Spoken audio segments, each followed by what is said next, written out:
Are we going to keep seeing bot lane Syndra bans? I think so. I think we'll just see Syndra bans because she can be flexed. I agree that she's mostly played in bot lane now, but I just think you have to get her out of the draft pool if you don't want to pick her up early on. The Gnar locked in for Evi, his most played this split. Kennen and Xayah straight away on the side of Splyce. Yeah, I mean, if Splyce is going to spend the time to scout and ban Ceros' Heimerdinger, letting the Gnar through is actually a big no-no against Detonation Focus Me. 11-0 in the regular season, summer split, and playoffs for Evi on that champion. It is one of Chachi's most played as well, so maybe he thinks he understands the champion well enough just to lock down Evi. There's the Thresh, there's the Ekko jungle.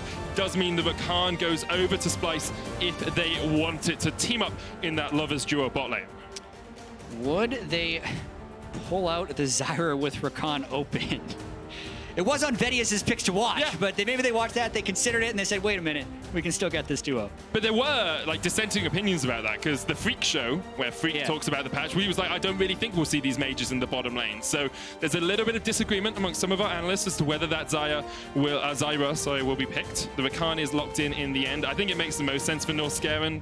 He's pretty comfortable on that champion. Would like him to be on something tankier, having seen him make a few mistakes in the LEC. But the Rakan works well in the laning phase down towards that bottom lane. Now into the second ban phase. Cassiopeia removed, Elise taken away by Detonation Focus Me. The Kai'Sa taken away. We'll see where DFM go for their final ban. Yeah, both the Cassiopeia and the Syndra could be considered bot lane mage picks. Maybe they're working on some new intel about Yutapon, but he hasn't actually played mages in the bottom lane in the summer split, even though that's part of a heavy part of Splyce's bot focus. I mean, looking at a lot of the sort of strong picks we saw in 9-16, things like the Gragas, the Silas, Sejuani, all of those have kind of fallen out of the meta in terms of jungle, and I'm wondering where now Splyce will go, because the Elise and the Olaf were banned, which are two strong picks for Xerxe, but he was very well known for his Hecarim originally. Clearly the Hecarim, that's absolutely what you should go with. I'm hoping to continue to be surprised by these picks. It is something he has experience with. It is also not something he has played in the summer split, so another one of those new-ish picks being thrown back into his roster. I was actually recently watching a lot of the best plays from Worlds in 2018, and I forgot how dominant Licorice was on his Hecarim top. Right. Like, the fact that it was banned out against him so often. It's not going to be top lane here, but I just thought it was a nice cool callback. We haven't seen too much Hecarim this year for it to come back around at the World stage. Now, Lucian locked in for Detonation Focus Me, and Nocturne on the side of Steel. So they're flexing Ekko, probably. Yes. Unless they really wanted to go spicy. Okay, so I know the LGL likes the fact that VODS always praises Japan. If they play Nocturne mid in their first game on the world stage in 2019, I'm going to be so sad. It's very likely a Nocturne jungle. It is something Steel played during the summer split, and it will be a nice combo with a flank champion like Ekko, or if Gnar wants to end up getting flanks in the later game team fights. Yeah, that combo and the skirmish potential coming out from Detonation Focus Me will be devastating. It's Nocturne mid! It's Nocturne mid! They have 2 seconds to swap back. Get VODS on here! They're doing it! Nocturne mid! That's how you do it, DFM. Can we just get a camera on Ceros? Can we get a camera on Ceros to make sure it's not another VODS sort of Marvel Cinematic Universe thing going on? I mean, he looks pretty calm. He is meticulous about his setup. He's the guy who notoriously comes out with tape measures, make sure everything is just as it should be, because you need to cue the wave as Nocturne mid. Got to be exactly the right angle down the middle of the lane, otherwise you might miss it left or right. Okay, so we're going to learn about this as we go along, I feel, Jatt. The Nocturne mid into the Ryze. A lot of roam potential from the side of Detonation Focus Me. You can get into those skirmishes, as you said, with the Paranoia. Ekko has a lot of mobility as well. But then you have things like the Realm Warp, you have the Onslaught of Shadows, you have Kennen coming in from the... Like, both these teams actually have great flanking skirmish fights if they can find them up. They absolutely do, and that team fight will come in faster from the Nocturne mid because of his ability to impact side lanes. And, oh man, it's also up against the slightly reworked Ryze in the fact that he has a weaker early game shove than previously and then has AoE later. So I actually don't think Humanoid will be able to punish this Nocturne, which could be why they've decided to flex the Nocturne into the spot, because I think Ceros will actually farm up fairly safely for most of this laning phase. Additionally, the way Ryze needs to get his root is he needs to prime it with Spell Flux. He has to cast E on you and then cast W on you. If you're if you have your spell shield, you could dodge one of he's them at just least. never going to root you if you're saving it.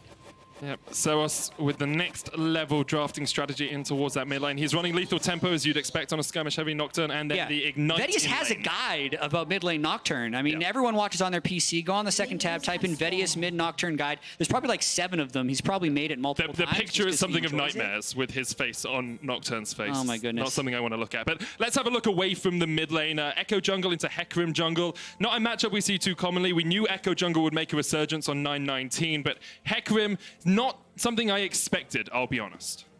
Yeah, not too common. He's gone with the Ghost as well, and Conqueror, which is actually very strong on Hecarim. When the new Conqueror rune was kind of first introduced, you saw a lot of Hecarim top. I know, especially in North American solo queue, it showed a huge amount of power. It's not that strong early, so if we wanted to see Steel come in with some early ganks, that is a potential. Looking actually more towards that bot lane with the Thresh gank assist, but... Okay, Ceros is just going for ward. For a second, I thought he was going to try and steal Raptors. But no, just a normal jungle clear for both the Hecarim and the Ekko. It's just such a change for Ceros as well, known mostly for his sort of utility mages, his ability to help out teams, zone control in team fights. For him to be playing an aggressive champion that really needs to snowball early on is not what I was expecting. That used to be Ramune's role in the team. Yeah. When you talk about utility, what if you made the entire enemy team blind for 6 seconds? That is true. It's got everything. How else would VODS make it to Diamond? Hey. Okay, that was my last one. I agree with you, but at some point I got to defend my homeboy, you know, Jatt? He'd be master with anything else, clearly. Okay, let's have a look at how some of these lanes are going. A slight CS lead for Xayah in the top lane, but the wave is pushing in towards Evi. It's ranged into range, which is not a matchup you too commonly see in the top lane, so expect that to be pretty even. Evi has gone for the shield as opposed to the Dawn's Blade from Xayah. Yeah, I mean, we did speak about, even though Evi is 11-0 on the Gnar, it's Vizicsacsi's second most played, so he should on the matchup. And I think Kennen, if you talk to a lot of top laners, this matchup is Kennen favored, even if Gnar can possibly have good games. So Vizicsacsi able to shove in Evi in the early game. Expect that to happen a fair bit, and we'll see if he can press his advantage. Let's see if that's the case. Meanwhile, in the bottom lane, both AD carries or bot laners have gone for heal over to teleport. So more of a combat summoner-focused lane. And that's a little bit surprising. I expect Kobbe to go towards the teleport and just be able to push out the lane, come back, but I guess into something that can be as aggressive as a Thresh Lucian. Yeah, I do wonder what the trend is going to be, because we saw through so much of the summer split across regions that teleports seemed to be the go-to, and it was weird if you went with heal. I wonder if it's something about like first week of play and not wanting to get all in. Speaking of which, this is really good gank timing from Xerxe. Hook onto Norskeren though, he's almost dead. Heals up with the Guardian gang, going to take a lot of damage here. Doesn't have the flash, he's down. First blood to Splyce. Oh, such a good bait by Splyce, and really just the timing to go in right there, right as the hook lands. So DFM thought they're making a good play. It absolutely would have been in the 2v2, but bot lane is definitely not a 2v2 lane when you say these things. If DFM have done their research as well, they know Norskeren can sometimes push too far like this. So. Yeah. Also, the wave was just about to push away from DFM, so they were going to be a little bit unsafe after they cleared that. Great start for Splyce. But the expectation is for DFM, although they've lost out a little bit down there. With Xerxe getting the kill, it doesn't affect the lane too much. There's still only flashes available for Kobbe and Norskeren. Yutapon has his. When we get towards level 6 here for DFM, though, that's where they can really start to make plays. Evi going to try and jump away. The stun, almost going to connect here from Xayah. Flashes forward. There's the stun, and Evi locked up underneath this tower. Xerxe will cull him. Another kill across the Splyce. I'm really surprised Evi didn't get the double hop off of Xayah when he was trying to avoid that gank, but that is just another quality pre-6 gank from the Hecarim. Whenever that happens on Conqueror Hecarim, you can really snowball hard on this pick. Getting your warrior early, especially if he decides to go towards something like Trinity Force, incredibly powerful. So amazing start for Xerxe. And I think you're seeing a demonstration of what we talked about before pick and ban, with Splyce actually being a very strong early game team, just not as strong as G2 and Fnatic. They tend to take their games to later on, but here you can see Xerxe is very good at reading the map and knowing when he can gank and where he can gank,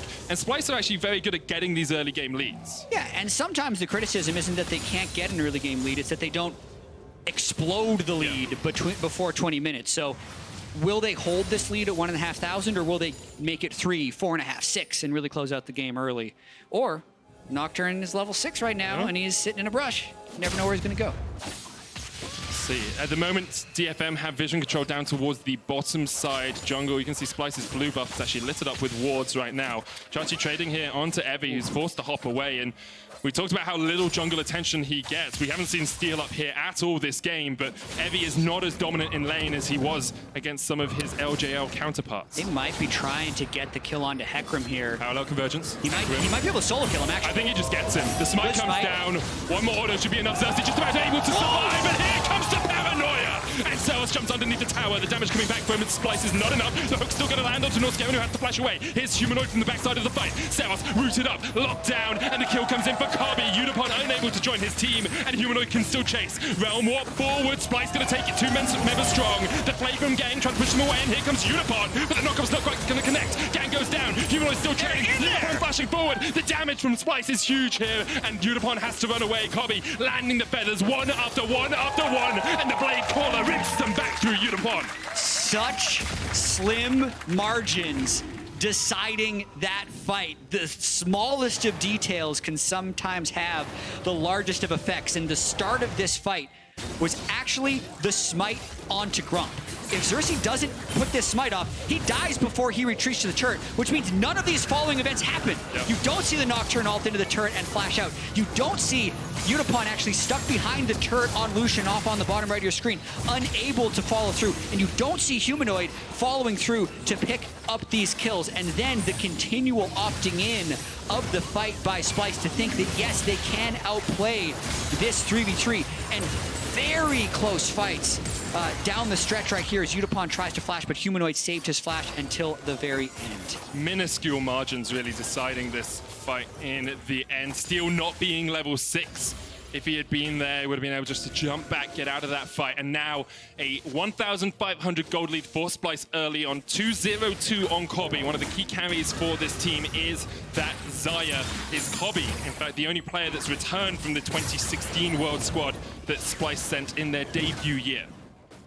Yeah, that is going to be difficult for DFM to deal with, especially if he's able to get that Essence Reaver in early. The lane priority definitely in their favor, even though they were the ones that were kind of getting dove earlier. It's getting those kills with the help of the team that is allowing them to potentially get a big lead.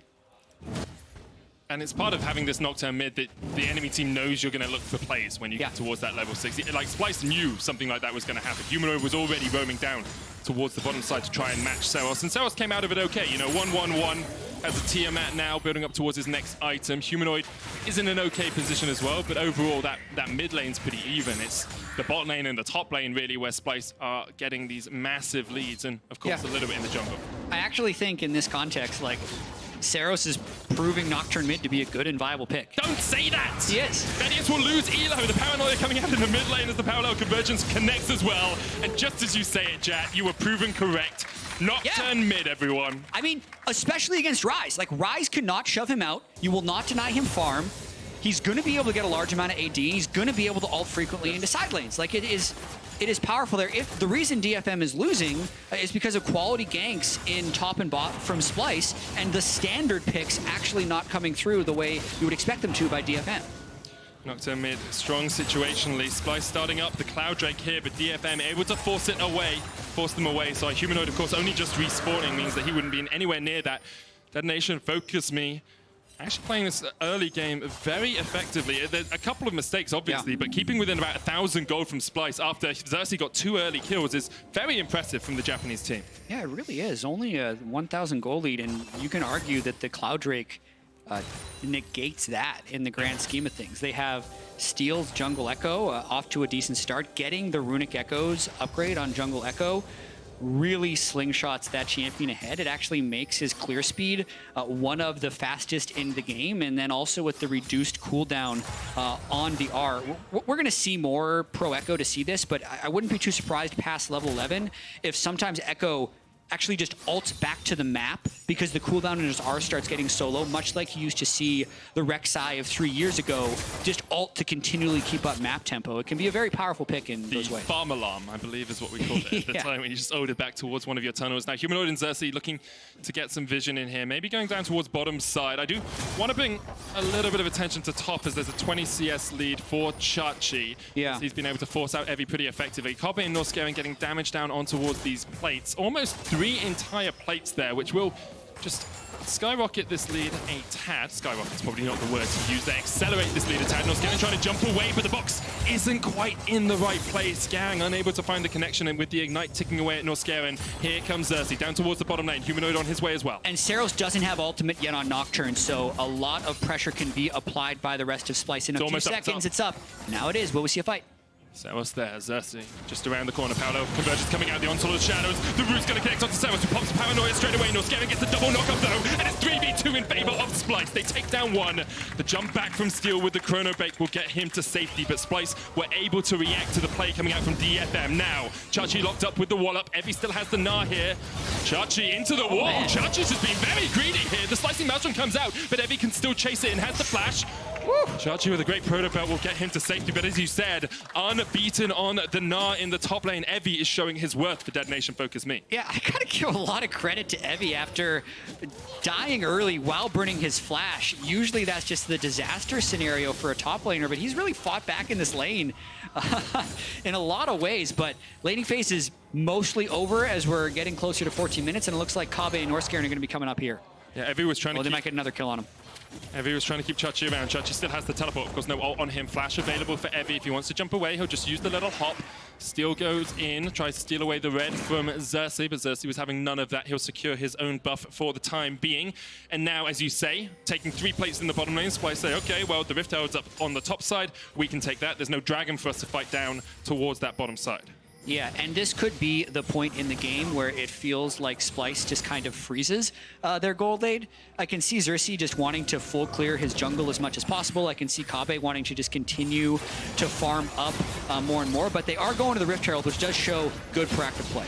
Yeah, taking the Rift Herald will be able to open up just one of those towers for them, or at least a couple of plates, as you said last game. 2 plates tends to be free, and then maybe a little bit more after that. With Splyce taking it, you expect them to go up towards the top side. And I want to come back towards that snowballing of the gold lead discussion, because it's actually very hard for Splyce generally to accelerate their gold lead when they're winning. They get towards around the 15-20 minute mark, and they only get like 200-300 gold at every 5 minutes, where when you look at DFM, when they're winning, they're actually really able to snowball a lead between the 15 and 25 minute mark. Yeah, and the normal is closer to where DFM is when compared to what Splyce has, if we're trying to give some aid to interpreting these stats. But also, looking at the overall gold in this game, it does look like Splyce is going to approach 50 minutes at closer to a 3,000 gold lead, which is actually quite large at this point in the game. But here comes that Nocturne. Paranoia.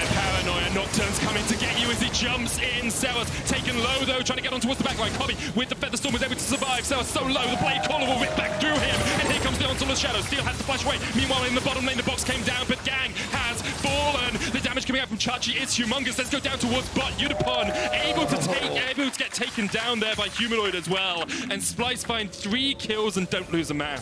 Wow, so pre-15 minutes, Splyce ends up breaking this game wide open. And it does go to show how hard it is to get on top of a good Xayah. Yep.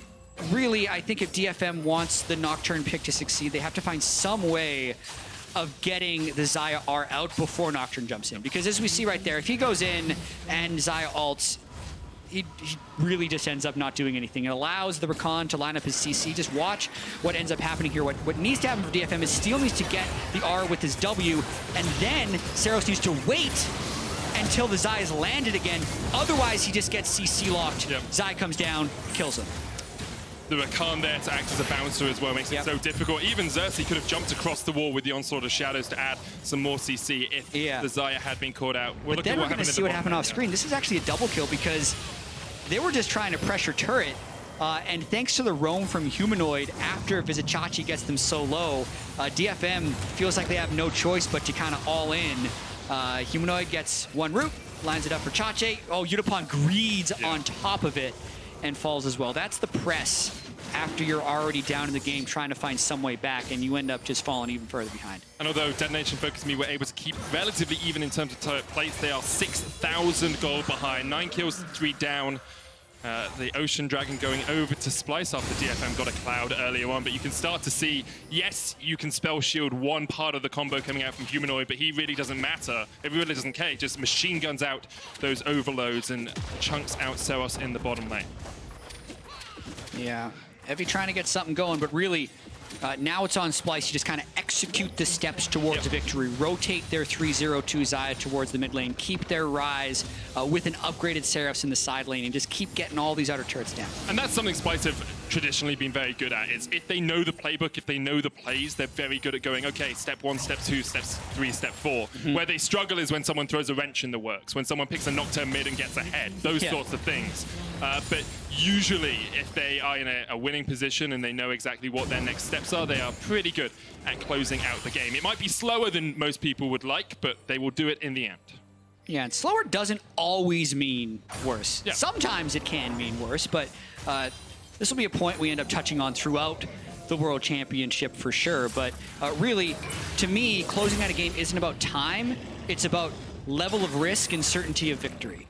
So if you are slow and that allows the other team to hit item breakpoints and makes it more risky, that's bad slow. Yeah. But if you're going slow because you're not taking risk while still maintaining a certainty of victory, that's completely fine. I think it's a debate that's sort of raged in the League of Legends world for a while, because coming into 2018, LCK was the most methodical region. You know, everyone wanted to emulate the perfect macro. No kills, nothing, just take all the towers and take the nexus. You don't actually need to get kills to win the game. And then in 2018 Worlds, we started to see this explosion of heavy skirmish, LPL style. Let's get as many fights as possible. And I now think we've hit a healthy balance where we respect, you know, some of the LCK teams who've added a little bit of skirmishing into their style, but they can also look for fights like this. Now, meanwhile, in the mid lane, Kobbe just on a rampage. The hook wasn't enough. Gang's gonna fall as well, and as you said, it's just Splyce doing it by the numbers here. Xerxe was on the flank, Evi unable to find any sort of connection. And it's too easy for Splyce right now. 7,000 gold ahead, 11 kills to 3 up. They've already broken the tier 2 in the bottom lane. They're looking towards tier 2 mid and the tier 2 top. Evi jumping in, caught out in the slicing mouse jump, and he went just a little bit too deep here. He's going to go into mini just before he falls. It's another kill over to Splyce. Yeah, this one is looking like it's going to be fast for Splyce on the total spectrum of how you close out games, because that gold lead has just gone to 9,000. And we've also seen a reason it would be fast is actually not necessarily because Splyce is making it fast, but because DFM is making it fast. Their options to try and win this game is to try and get kills and go in to come back in the game, but they keep trying to engage onto this very fed Xayah. This time, actually, it was even worse because they tried to engage onto Norskeren rather than Xayah and just got completely shredded. Steel not actually even having ultimate, I believe, when he fell there, just going in for the fight underneath a tower. And then meanwhile in the top lane, Evi overextends just a little bit. Like, we've seen some moments of brilliance from him on this Gnar, but when you have a 4-and-1 Hecarim rampaging in from the side, it's no longer a 1v1 that you're fighting. You're fighting against all the members of Splyce. We do just have a brief pause coming in. I'll find out what's going on with that as soon as possible.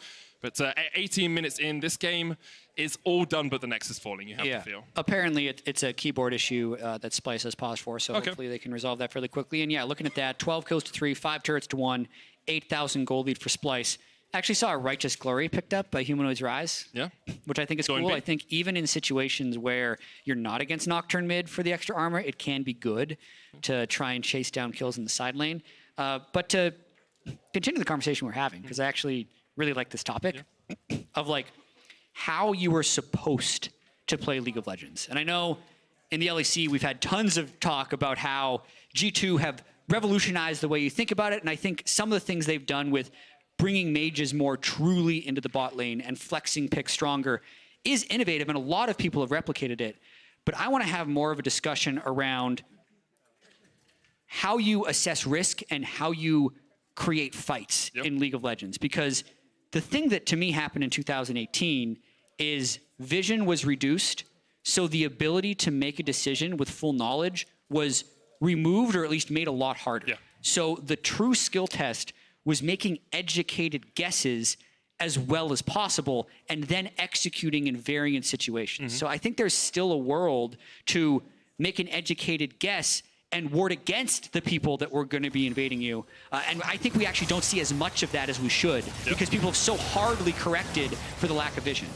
I can definitely agree with that. I remember, playing in Season 2 when I was a support main and my entire job was to buy 14 wards, place them all over the map, and be like, well, my job's done now, I have 2 gold items. Yeah, we're just seeing some replays right now of how Splyce got to this 8,000 gold lead point. Close team fight, especially right here, where really just the smite on the Gromp keeps Hecarim alive long enough to create this incredibly chaotic fight where Ceros ends up falling, Kobbe ends up picking up a number of kills in this engagement. And Humanoid's Ryze, even though just his champion kit can't do great against Nocturne mid, he's been doing a good job to roam around and make things happen. Yeah, I think a big part of this fight as well was Yutapon not being able to be there until right at the end because they were past the tower. He couldn't couldn't go that far forward with DFM, and it meant Splyce were able just to get that little bit of a lead out of that. And then, as you say, we see DFM just going for fights under their tower in what's basically a 2v3 situation, not really respecting the damage coming out from Splyce.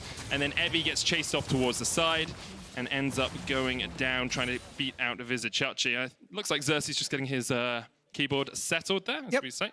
I heard it'll be another 2 minutes before that is finished. What? Just break it into pieces, it's fine. So I think it's the, the little fun bit where you rest your wrists. Yeah. It seems like either that broke or he didn't have it on his new keyboard. Possibly. Yeah. Just snap it off. I was like, we have 2 minutes to go, and then we show him just like breaking the new keyboard. We're like, well, I guess it's going to be a while, maybe guys. 3 minutes, maybe 3. No, I think it'll be wrapped up pretty quick. Yeah, that's the hope. And looking at sort of the expectations for this game, I think coming into it, a lot of people, we all expected Splyce to take the win. It's kind of played out the way that it was anticipated. I like what DFM did with a little bit of inventiveness with the Nocturne mid, but it hasn't paid off for them. Coming into their next games, they're playing up against eSports Gaming, the LATAM super team now. The first year we've seen the Latin America North and South combined for Worlds. Do you think they can try the same thing against that team, or do you think they need to go back to more conventional DFM style? I think DFM, and this is not a cop-out answer, it's just what I think, should do whatever they think they're best at. Yeah. I think we've seen time and time again when you have so many different regions clashing with so many different regions, like sure you can try to tailor your play style to specifically counter the person you're playing against, but you're much more likely to find success just playing your game because it's likely the other team doesn't have practice against it anyway, and you're not going to get enough practice countering their style to do it well enough to win.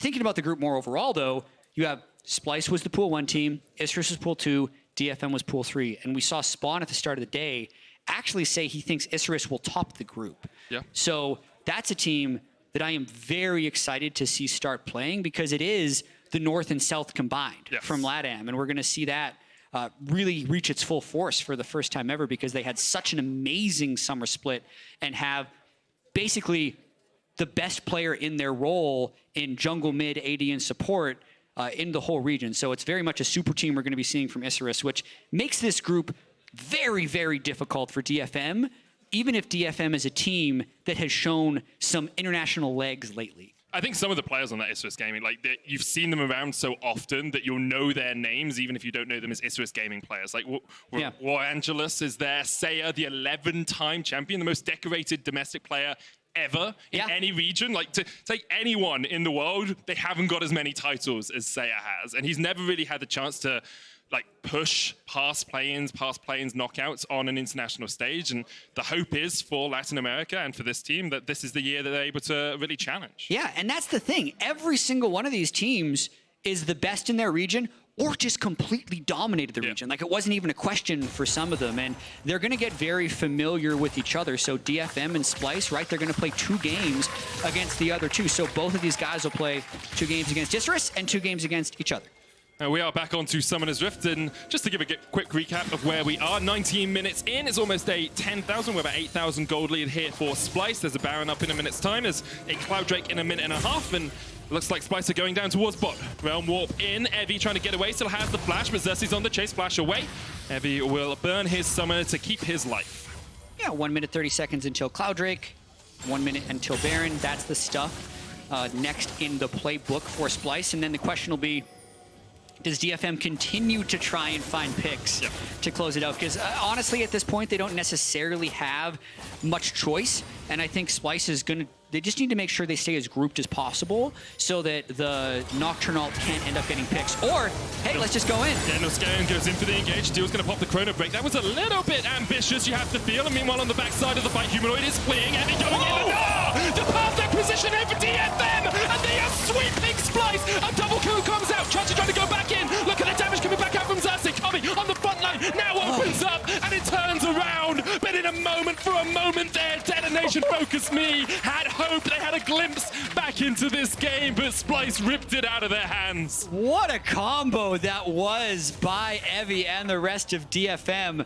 But that also goes to show how it's pretty nice to have a Kobbe on your team, right? The guy who's just able to remain untouched when everyone else gets caught. And this ended up being not the best engage by Norskeren. He's going on to an Ekko who can not be CC locked for the duration of the ult, and then Humanoid was flanked, but no one knew because they were still under effects of the darkness from Nocturne. And then when they come out of it, oh crap, we're all against this wall, there's a Evi Gnar, right? All these surprises, but that's the 8,500 gold lead kind of hitting them in the face as they're unable to clean up as the Kennen ult gets everyone low enough for Kobbe to clean up. Oh, it was so close. Xerxe wasn't actually caught in the ultimate coming out from Evi either, because he was at the end of the Onslaught of Shadows where you're unstoppable. We do just have another pause coming out. I'm sure we'll get this rectified as soon as possible. But yeah, there was a moment there where if Detonation Focus Me hadn't been 8,000 gold behind, if it was 2,000 or 3,000, they win that fight. They destroy that fight. You know, everyone from Splyce is locked up.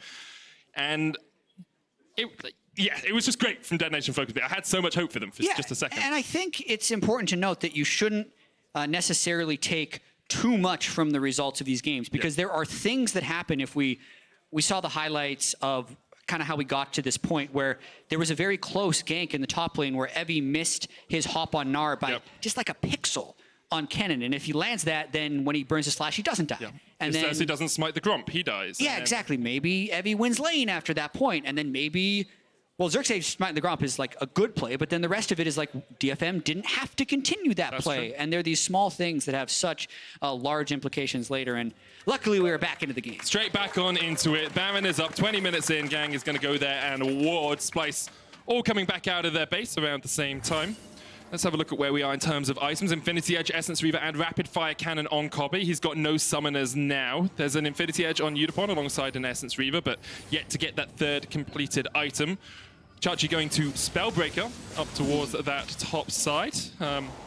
You can sometimes see it on the cannon, gets you that bit more movement speed, get into the back of the fight, and his main job is just AoE CC alongside a lot of magic damage, of course, coming out from the cannon.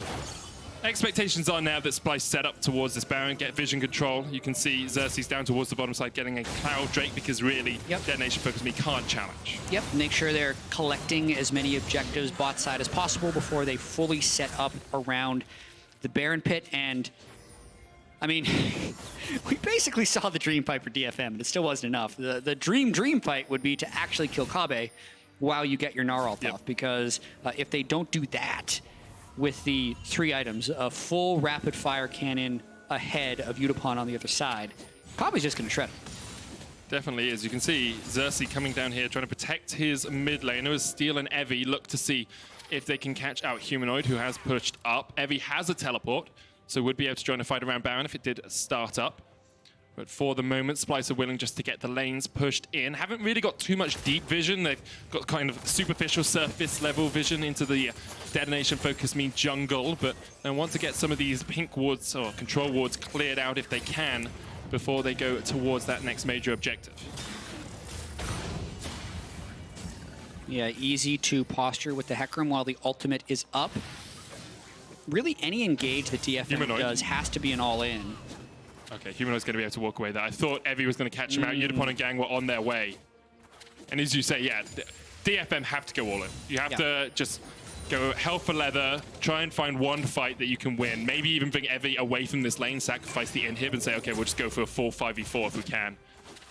Ceros, of course, has the ultimate still. If Humanoid oversteps... Yeah, they're going to go for kill and trade the Baron. Paranoia coming in, Realm Warp is going to be feared, but he still manages to get in it just in time. Humanoid escapes, but here comes the TP. Humanoid low, has to go back to base, has the teleport to join the fight if they want to go for it. But for now, Splyce just accept the teleport. It's the only one on the side of DFM. It means no one will be able to match Humanoid in the side lane easily again. Yeah, I think that was actually another fairly good play by DFM there.